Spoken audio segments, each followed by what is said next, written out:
Hoy es un nuevo domingo que nos regala el Señor, 8 de octubre, y como todos los domingos quiero invitarlos para que no nos excluyamos de este encuentro personal con Jesucristo y de la comunión con el sacerdote, con el pueblo, con la palabra, con la Eucaristía. El domingo es un día para vivir en familia, por eso no nos quedemos en casa, vayamos en lo posible en familia a vivir la Eucaristía en una comunidad familiar que se llama parroquia. Y quiero invitarlos además para que antes de ir a la Eucaristía leamos la palabra de Dios y nos encomendemos al Señor para que ese encuentro sea vivo, sea lleno del Espíritu Santo. Hoy el Evangelio de San Mateo capítulo 21 versos 33 al 43.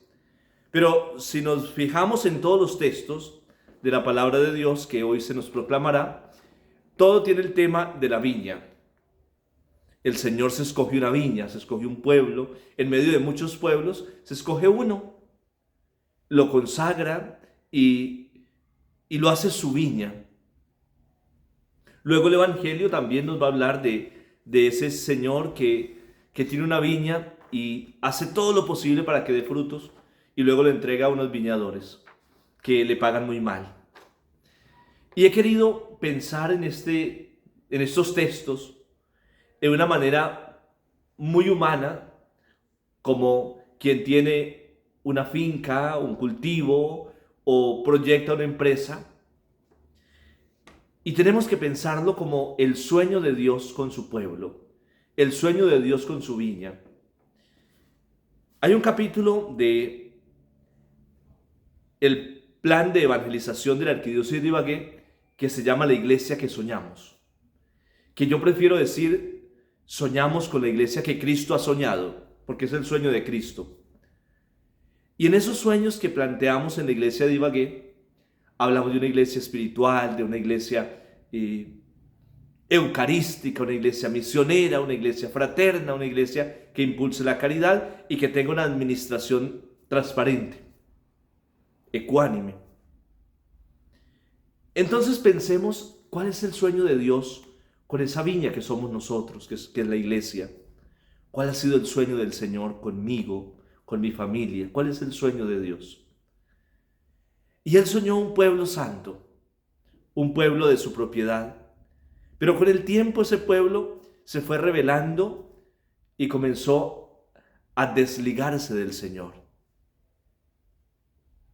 Y al desligarse del Señor ya no produjo la cosecha que se esperaba. El dueño de la viña, que es Dios, prepara la viña para que dé muy buen fruto. Entonces abona, cuadra el cerco, prepara el lagar para la viña. ¿Cómo lo hace con nosotros? Nos regala los sacramentos, sobre todo el bautismo, la penitencia, la Eucaristía. Nos regala la gracia, la oración, la piedad, la fraternidad, el Evangelio, nos regala a su Hijo. Nos da todos los medios para que no haya excusa de no dar frutos abundantes. Pero cuando nos distraemos en el mundo, dejamos que ese abono, esos nutrientes para la vida espiritual se vayan perdiendo y no damos frutos abundantes.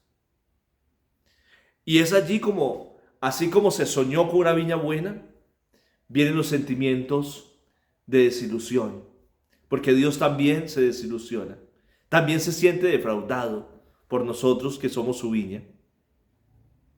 Ustedes, mis hermanos, muchas veces han tenido sueños, unos se han realizado y otros sencillamente han traído desilusión al corazón. Y desilusionamos cuando no damos lo que corresponde. Ahora bien, si nos damos cuenta, ese sueño se frustra porque al tener Dios tantos anhelos con nosotros, de esa buena cosecha que representa los procesos de conversión permanente, la búsqueda de santidad, el abandono de los vicios, el abandono de los caminos de perdición, se encuentra con que la viña se pervierte. Y yo he venido diciendo estos días que vivimos en un tiempo muy desafortunado, que ha echado a malograr la cosecha. Los frutos no son los mejores, no son abundantes, no son buenos. Pero quiero detenerme también en los empleados que poco se interesaron por la viña y la usaron a su antojo. Y quiero que nos preguntemos cuántas veces nosotros hemos usado la gracia a nuestro antojo, las bendiciones de Dios a nuestro antojo, y poco nos ha interesado la construcción del reino de Dios. Porque el Señor quiere lo mejor para nosotros. La pregunta es, ¿nosotros queremos lo mejor? Casi siempre termino la Eucaristía con 3 preguntas que yo les adelanto. Y la primera pregunta es, ¿soy consciente de hacer parte del pueblo escogido por Dios de esa gran viña? ¿Soy consciente de que Dios me ha destinado para que dé frutos de santidad? Una segunda pregunta, ¿estoy aprovechando la gracia, los sacramentos, los recursos que Dios me da a través de la familia o de la iglesia para crecer? Y luego, después de esta palabra y después de esta Eucaristía, vamos a mirar qué compromisos hacemos con Dios, con nosotros mismos. Señor Jesús, vacíame de mí, lléname de ti y haz de mí un don para ti y para mis hermanos. Que el Señor y la Santísima Virgen María nos bendiga, nos acompañe, en el nombre del Padre, del Hijo y del Espíritu Santo. Unidos siempre en la oración. No olviden orar por mi parroquia San Francisco de Asís, que hoy hace unas actividades para recoger fondos, pero también porque hoy es el día de la visita del obispo a celebrar las confirmaciones. Buen domingo, buena semana.